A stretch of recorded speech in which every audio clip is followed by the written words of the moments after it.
Escape from Daisy's house. Normally a game with titles such as that shouldn't even be mentioned in videos such as this. However, after playing it and doing some research, I found out that not only is this one of the darkest games I've ever played, but it also used to be banned on Roblox. In this video, I am not going over the lore of Escape from Daisy's house. There are plenty of other videos covering the lore already, and go check out this video made by INP69.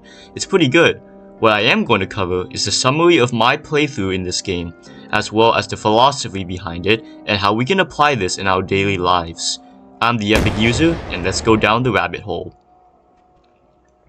Now, I am well aware that in order to understand the full lore behind Daisy's story, you would have to play numerous other games. So if this is a video covering the complete lore of Daisy, it would not be fitting to only cover one game that only shows part of the story. But once again, this video is not covering that. But for those of you who don't know the lore, I will give a basic and brief rundown of it later in the video while emphasizing the philosophy behind the story. So let's get into the game, shall we? The first thing you see when spawning is a bright pink and colorful room inside of a very small house. You interact with Daisy yourself and she tells you to find a key to get her out of the house. Eventually I found the key upstairs, but in doing so, I also found a mysterious trapdoor in the ceiling. I thought it wouldn't hurt to do some exploring before giving her the key, but it turns out this key was specifically designed for the trapdoor, not the main entrance. Once you reach the attic, you'll find a single desktop computer at the far end glitching erratically. It was at this point in the game that I knew Daisy's problems are more than meets the eye. Once you click on the computer, you'll then be teleported to a strange place called the Nexus. This place overall is pretty dark with only a couple of glowing doorways being the primary sources of light.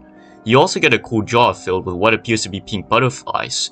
After trying all the other doorways, the only doorway that I could enter was the bright red one. After entering it, you then get teleported to a colorful landscape with a big pink house at the center of it all. There are plenty of people to talk to here, and I mean a lot. Heck, I didn't even talk to all of them by the time I was done with the stage. According to this particular NPC, the big pink house is supposed to be Daisy's own personal dollhouse. This little fact will play a big role in our discussion later on in the video. After talking to a bunch of people, both people who love Daisy and people who don't, I then accidentally got teleported to an empty void through an unsuspecting smiley face balloon. In the void, the only thing I can see is a single green balloon. We then get teleported back to the same world, but this time the colors are noticeably dimmer and more grey. The NPC that told us about the dollhouse is now gone, and every other person we've met this time is acting either a lot more dismissive or a bit more negative. Eventually, I got teleported again through approaching a teddy bear and onto the next stage, or layer according to the game. We arrive again at the same place, but this time the entire surroundings have a noticeable tint of red, and almost every color has lost its vividness. Daisy's face at this point is noticeably depressed, kinda like how I feel when I lost a lot of the gameplay's footage for this video. Anyways, when we talk to the other NPCs, they become noticeably more aggressive and mean. But after just walking a couple of steps, we immediately get teleported to a small pink room and we start talking to what I think is Daisy's mom. But the mom refers to Daisy as Anna rather than the name that we're used to. This will all make sense later on when I briefly tell the lore. The mom proceeds to tell us that in order to truly be boundless from the hell we've created, we must lose our humanity. But of course, Daisy disagreed with her mom and told her that she never wanted to be a god and that no matter what she does, she will never be able to get what she truly wants. A family and friends. After the conversation ends, we then get teleported back to the same old, except this time, things really have gotten out of hand. The entire sky is now just grey and glitchy, and everything has lost its color. When we try to talk to an NPC, not even a single word can come out of it. Just goes to show how broken this world has become. We only walk just a few more steps before once again, we respawn in the same place. Only this time, everything is blood red, and all the NPCs that inhabit this area are highlighted. A conversation starts once more between Daisy and her mom is just absolutely roasting and insulting the heck out of her. Eventually, Daisy had enough and pulled out a sword, and I think you know what happens next. Daisy proceeded to slam out her mom and every other NPC that she's ever talked to in this world just to bear the pain and depression within her. One thing that's interesting though is that when I tried killing the cultivator, I couldn't do it. Not only that, but the cultivator is the only one who isn't highlighted like the others. I'll discuss that fact later on in the video. Once we finished killing all of them, we got teleported to Daisy's room upstairs in her house, but everything lost its color, and it seems like there are multiple people just outside of her room trying to get in. I had no idea what they were gonna do to her if they were to break in, but I'm just gonna assume the worst. In fact, this probably represents the weight of Daisy's sins coming back together. We then see the mental breakdown of Daisy wondering what the heck is wrong with her, and we also see how apparently she didn't mean to do all of that. But of course, we know better. I mean, come on, we literally see Daisy say word for word that killing makes her feel good. You're not slick. Eventually, Daisy apparently recognizes her mask on her bed, and just before she puts it on, we once again get teleported back to the same place, except this time, the entire world is even more glitchy than before. NPCs that we talk to all talk about the fact that dying is good, while Daisy laughs hysterically in response. Yeah, this girl needs help. This is the point of the game where I roughly knew what was happening, that Daisy is considering unaliving herself. Eventually, we arrive in Daisy's room, and lo and behold, Death himself is waiting by her bedside. Death proceeds to talk to Daisy about getting ready for Death, and for some reason Daisy calls Death Dad. I have no idea what this could mean, but I'll let you guys interpret that in the comments. Daisy says how she didn't mean to kill everyone and how all she wanted was to make the pain stop, but Death doubles down and says that Daisy did mean to kill everyone and that there's no turning back after this. After the conversation, we then get teleported back to the Nexus, except this time, the world is even more distorted, we are more distorted, and the background music is just random noises along with laughter. We then had a chat with the author, and the author was about to try and stop us from killing our friends and family, presumably the ones in the real world. But Daisy then questions that since the author is the creator of everything, how come the author had to make Daisy's life like this? The author then rambles about how Daisy's horrible life was all part of some cosmic plan in order for Daisy to become the person she is now, which honestly is pretty messed up if you ask me.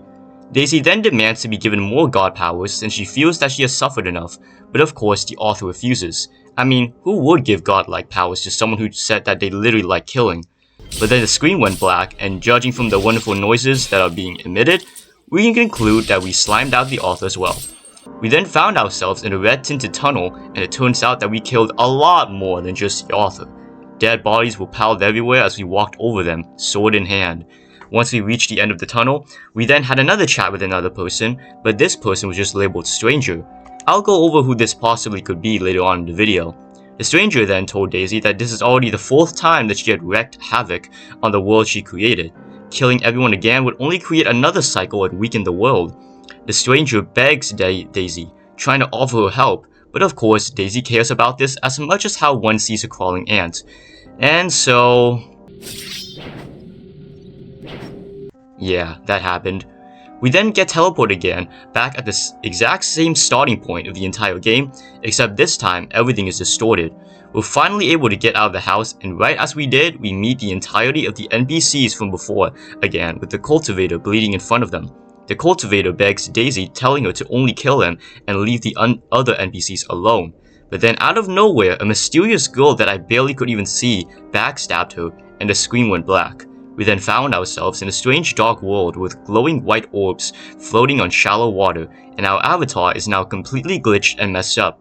The following dialogue between these two mysterious people from then on permanently confused me. Since I have no idea who these two could be, let me know down in the comments what the answer is. After clicking on a particular white orb, we then get teleported and introduced to a completely different world. This place is called the Dollhouse, and apparently the owner of the place wants our help, yes, the player's help, to find her missing friend, which is an isopod. Eventually, we found her friend hiding in the makeshift sun, and after that, we were allowed to leave. But right after leaving through the exit door, we instantly get thrown into a very tense conversation between the Dollhouse owner and what seems to be Daisy's real human soul form. Yeah, the entire time, that was only Daisy's Roblox avatar. The owner was happy to see Daisy again, since apparently it seems the owner and Daisy have known each other already, but Daisy thought the opposite. Daisy proceeded to roast the heck out of the owner by calling her naive and saying that she only sought refuge from the owner just because she needed another chance. Daisy and the owner were never really friends, they were just bitter acquaintances, at least in her eyes. Right after, we spawn in a completely different place in what appears to be a normal house. Once again, I have no idea who we're playing as, and the only person that I can think of is that one girl that backstabbed us way back then. But I'm not sure if that's even the person. Let me know down in the comments who you think it might be. Anyways, eventually we arrive at a glowing red bathroom with a distorted mirror featuring multiple different girl avatars. These multiple avatars seem to represent Daisy speaking. At first, we tried roasting Daisy saying that we have a family and friends, unlike Daisy. What's with these people trying to roast each other, by the way? But then Daisy fires back by saying that none of what we're experiencing is real and that we are really just the same as her. Nothing about us, or at least this girl anyways, is unique and original. Eventually the girl had enough of Daisy and straight up broke through the mirror. Yeah, you better keep an eye out, Annabelle. The girl then walked further into the mirror and talked directly to Daisy's form, saying that she never asked to hate Daisy, and she just goes on and on, making excuses on how she didn't mean to hurt her and stuff. But at this point, you already know how Daisy reacts to these excuses. We then go back to the POV of Daisy, and we are in her room as we see her talking about how it feels so good to have finally done it, presumably to kill all of her ops. But then we transition to Daisy talking to what appears to be herself. Daisy then says that she doesn't understand why everyone is out against her, and all she ever wanted was people to love.